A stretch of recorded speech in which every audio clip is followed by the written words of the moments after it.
menciptakan rasa aman dari tindak kriminal 43,2%, mengatasi premanisme 41,4% hingga mengatasi ketimpangan ekonomi, polusi udara, dan kemacetan masing-masing 33,3, 30,1, dan 27,4%. Survei melalui wawancara tatap muka ini diselenggarakan Litbang Kompas dari tanggal 10 hingga 14 Juni 2025. Sebanyak 400 responden dipilih secara acak menggunakan metode pencuplikan sistematis bertingkat di Provinsi Jakarta.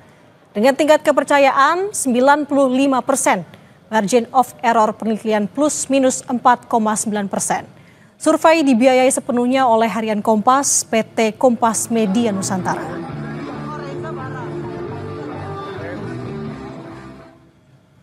Kita lihat data hasil survei penilaian kepuasan unit kerja gubernur dan wakil gubernur Jakarta, saudara. Dalam diagram berikut, tampak total kepuasan 71,3%. Responden menyatakan puas dan sangat puas. Sementara 24,2% menyatakan tidak puas.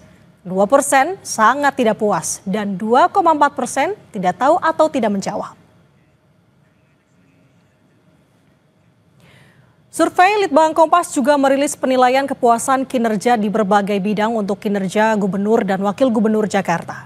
Sementara di 10 data terbawah yang di-highlight, Litbang Kompas soal tingkat kepuasan responden menyatakan rendahnya kinerja gubernur dan wakilnya dalam mengatasi 10 persoalan, seperti penyediaan tempat parkir 55,3%, menanggulangi banjir 54,7%, menertibkan bangunan liar 49,2%, mengatasi penumpukan sampah dan limbah 48,7%, menciptakan rasa aman dari tindak kriminal 43,2%, mengatasi premanisme 41,4% hingga mengatasi ketimpangan ekonomi, polusi udara, dan kemacetan masing-masing 33,3, 30,1, dan 27,4%. Berikutnya saudara, ada data hasil survei persoalan yang perlu diselesaikan oleh Pemprov Jakarta. Persoalan yang mendesak diselesaikan menurut responden adalah macet, banjir, lapangan kerja juga pengangguran, polusi, dan masalah sampah. Dan untuk membahas tentang survei kepuasan publik tentang kinerja Pramono Rano, kita sudah bersama dengan peneliti Litbang Kompas, Mas Rangga Eka Sakti, yang sudah bersama kami pagi hari ini di studio Kompas TV. Selamat pagi Mas Rangga. Selamat pagi Mbak. Oke, kita akan bahas beberapa hal tentunya, tapi yang utamanya bisa dijelaskan terlebih dahulu terkait dengan survei ini, metode surveinya seperti apa sampai dengan indikatornya.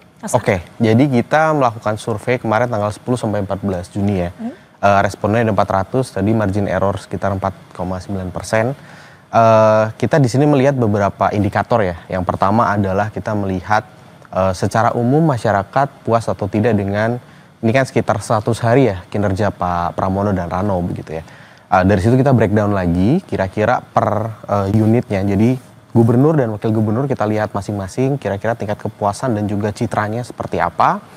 Dari situ kita juga mencoba untuk memetakan sejalan juga dengan agenda Jakarta 500 tahun ya. Kira-kira persoalan apa yang masyarakat lihat harus segera diselesaikan. Kemudian tingkat-tingkat kepuasan di beberapa persoalan tadi yang sudah disebutkan ya. Mulai dari macet, banjir, sampai hal-hal lain ya termasuk lingkungan dan lain-lain. Oke.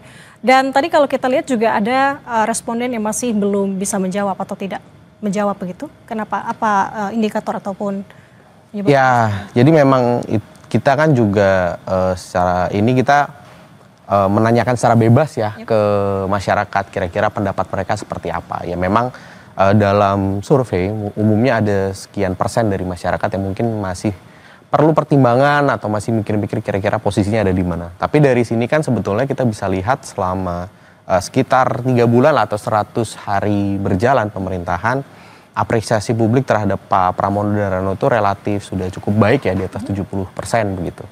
Itu kurang lebih yang kesimpulan pertama begitu. Oke, kalau dari data hasil survei ini sebenarnya Mas Rangga, apa persoalan terbesar yang paling disoroti oleh responden untuk bisa harapan ya Pemprov Jakarta bisa sesegera mungkin untuk melakukan penanganan?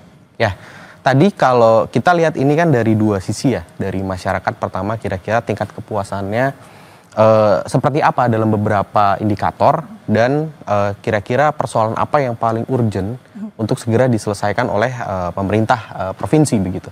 Dan kurang lebih sih ada beberapa poin yang sama ya, dan kita lihat juga ini adalah persoalan laten yang dihadapi oleh Pemprov DKI, baik yang sekarang dan juga yang sebelum-sebelumnya begitu. Termasuk soal macet, banjir gitu, sampah ya, pengelolaan lingkungan, kemudian polusi, dan yang mungkin yang agak sedikit baru ya itu mengatasi premanisme dan soal lapangan pekerjaan, itu mungkin yang agak ini. Tapi secara umum ini persoalan-persoalan laten gitu yang sudah terjadi lebih dari 10-15 tahun gitu di Jakarta. Oke, salah satunya kan yang tertinggi ini adalah di angka macet ya, Mas Rangga, ada di sekitar 60,3%. Iya. Nah, ini ada harapan mungkin dari responden untuk bisa menyelesaikan terkait dengan masalah macet ini yang sebenarnya menjadi PR setiap pemerintahan yang ada ya, tampaknya untuk di Jakarta.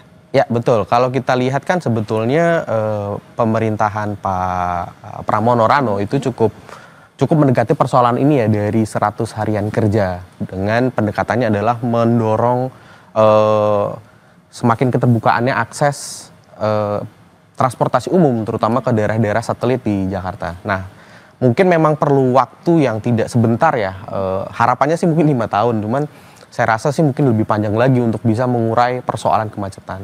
Kalau kita lihat secara historis kan pendekatan untuk menyelesaikan persoalan kemacetan ini udah ada banyak ya. Ada yang menggunakan pembatasan volume kendaraan. Kalau dulu ingat ada 3-in-1, kemudian di zaman Pak Anies didekati pakai ganjil genap gitu. Sekarang ditambah lagi dengan memasifkan tadi akses ke transportasi umum ke daerah-daerah satelit. Nah, harapannya sih meskipun tadi ya ini persoalan laten, pelan-pelan sih bisa terurai begitu. Nah, kita penasaran juga terkait dengan bagaimana pengumpulan hasil simple atau survei ini berdasarkan kelas-kelasnya. Oke. Bisa Mas Rangga jabarkan terkait dengan kepuasan dari tingkat kelas sosial di Jakarta? Jadi kita sebenarnya bisa membedah survei ini dalam beberapa kategori demografi begitu ya. Yang pertama dari kelas sosial. Kita menemukan satu fenomena yang cukup menarik ya. Jadi di semua demografi, karena tadi ya hasilnya cukup tinggi ya, kepuasannya 70%. Kalau di breakdown di gubernur dan wakil gubernur itu agak sedikit berbeda ya. Pak Pramono agak lebih tinggi di sekitaran 64%, sedangkan Pak Rano Karno itu di 57,5%. Tapi pada intinya mayoritas kan puas. Sama halnya kalau kita lihat dari segi tadi kelas sosial, bawah, menengah atas. Secara umum memang mayoritas tuh menyatakan kepuasannya begitu. Tapi kita melihat ada tendensi semakin tinggi kelas sosialnya itu semakin dari menengah bawah, atas sampai atas itu dia semakin tinggi tingkat ketidakpuasannya. Nah, ini kita bisa melihat ya bahwa mungkin selama 100 hari terakhir itu Pak Pramono Rano itu lebih fokus mendorong kerja-kerja di bidang yang langsung berkaitan dengan masyarakat yang kelas bawah dan menengah bawah gitu misalnya. Sedangkan persoalan-persoalan yang mungkin lebih terkait dengan kelas menengah atas, misalnya tentang kemudahan dalam berusaha, kemudian mengatasi tadi ya premanisme gitu misalnya yang sering bersentuhan begitu kan ya. Dan soal keamanan itu masih perlu untuk terus didorong, gitu. Perlu dirangkul juga nih masyarakat di kelas menengah atas. Itu kalau dari tadi ya kelas sosial. Kelas sosial. Dan kalau untuk usia? Kalau untuk usia ini juga menarik ya. Jadi kalau kita lihat itu dari yang paling muda Gen Z sampai yang generasi baby boomers itu ada sedikit variasi. Tendensinya sama ya, secara umum itu puas, mayoritas di atas 50%. Tapi kalau kita lihat ada perbedaan yang cukup signifikan di kelas milenial. Jadi umur 28 begitu ya sampai 43, 44 tahun gitu.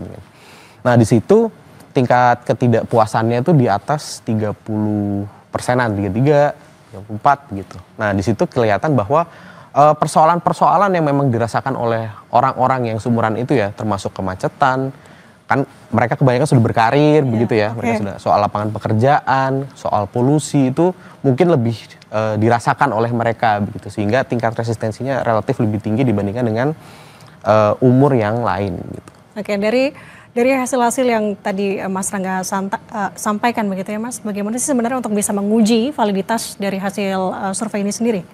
Ya, kalau kita sendiri kan pakai metode sistematis bertingkat begitu ya. Kemudian kita juga melakukannya dengan face to face gitu. Dan kita juga punya kontrol data yang relatif baik ya. Jadi semua hasil kita itu terekam begitu. Ini teknisnya begitu ya Mbak. Jadi secara umum sih dari segi sampel juga udah cukup. Insya Allah sih relatif aman sih. Oke. Nah, tadi saya baca juga untuk hasil surveinya mengenai antar kota, Mas Rangga, dari Jakarta Utara, Jakarta Timur, Barat.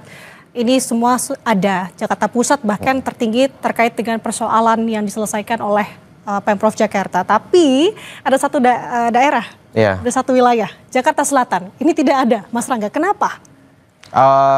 Sebenarnya gini sih, kalau misalnya kita coba cek ya, kalau kita olah lagi, secara umum sebetulnya Jakarta Selatan, Barat, Utara, Timur itu relatif sama Mbak. Tingkat kepuasan relatif sama sebetulnya. Tapi yang cukup signifikan berbeda itu adalah Kepulauan Seribu begitu.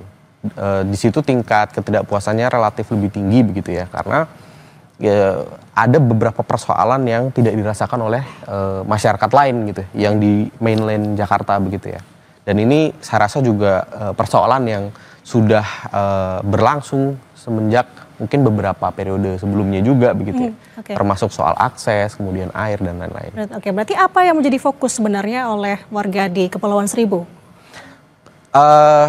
Kalau dari pemahaman kita begitu ya, mungkin memang persoalan-persoalan mendasar ya, termasuk soal infrastruktur dan juga akses. Itu sih yang mungkin paling membedakan ya. Kalau di Jakarta mainland yang nempel sama Jawa begitu, itu kan soal-soal mendasar ya, termasuk akses, infrastruktur, pendidikan, akses kesehatan begitu misalnya. Itu bukan jadi persoalan yang bukan lagi di soal ketersediaannya begitu ya. Kan udah banyak pilihannya, udah soal kualitas begitu. Kalau di Kepulauan Seribu mungkin karena secara geografis dia tersebar begitu kan. Itu jadi suatu tantangan yang berbeda begitu Mbak dibandingkan dengan mainland Jakarta. Berarti ini soal infrastruktur yang masih belum merata begitu kalau salah satu yang dirasakan oleh warga di Kepulauan Seribu begitu ya Mas. Oke. Kalau untuk permasalahan lain yang menjadi fokus di wilayah-wilayah di Jakarta sejauh ini, apalagi sih yang menjadi harapan terbesar selain tadi ada macet? Tentunya kalau kita lihat akhir-akhir ini banjir juga masih menghantui Jakarta, apalagi Mas Rangga? Kalau tadi ya secara umum, apalagi misalnya kita melihat secara longitudinal, artinya kita membandingkan dengan persoalan-persoalan Jakarta selama beberapa tahun ke belakang, yang betul-betul laten, artinya dia selalu muncul ya dalam setiap pengukuran, sudah pasti banjir, macet. Itu udah jadi persoalan yang puluhan tahun begitu ada di Jakarta. Cuman dalam konteks saat ini ya, dengan situasi perekonomian yang mungkin sedikit tertekan begitu. Jadi persoalan soal pengangguran, mengatasi ketimpangan ekonomi, gitu, kemiskinan itu mulai muncul juga begitu. Jadi persoalan yang dirasakan oleh masyarakat. Dan terkait dengan kemacetan juga, itu masyarakat juga melihat soal polusi udara gitu. Jadi kualitas udara yang kotor karena tadi ya macet segala macam itu juga jadi perhatian, dan juga soal sampah. Ini juga terkait dengan banjir kan. Gitu. Jadi kalau misalnya dirangkum sebetulnya persoalan laten Jakarta itu tidak jauh-jauh dari beberapa indikator itu gitu Mbak. Nah ini kan juga jadi penting karena salah satu tujuan atau goal yang ingin dicapai oleh Pak Pramono Rano itu kan menjadikan Jakarta sebagai kota global begitu. Nah ini sesuatu yang agak sulit untuk dicapai apabila persoalan-persoalan mendasar seperti tadi ya, banjir, macet, kualitas udara begitu. Itu kan jadi indikator yang diperhatikan oleh lembaga-lembaga yang tadi punya legitimasi untuk mengatakan bahwa Jakarta tuh sudah sampai kota global nomor sekian. Ini jadi PR sebenarnya ya untuk mewujudkan Jakarta menjadi kota global. Nah kalau untuk survei ini sebenarnya Mas Rangga ada komparasi juga nggak dengan pemerintahan Jakarta sebelumnya atau seperti apa? Kita ada beberapa kali ya, cuman jujur saya juga harus buka-buka lagi ya. Cuman pada intinya suatu yang tadi saya sudah ceritakan ya, yang laten, artinya saya masih ingat benar-benar begitu ya, beberapa persoalan-persoalan yang secara umum muncul itu adalah terkait dengan tadi banjir dan kemacetan. Itu yang terutama dua hal itu ya yang masih terus membayangi atau meresahkan masyarakat di DKI Jakarta. Dan itu juga mungkin sampai sekarang masih jadi persoalan yang belum ketemu nih rumusan idealnya seperti apa begitu.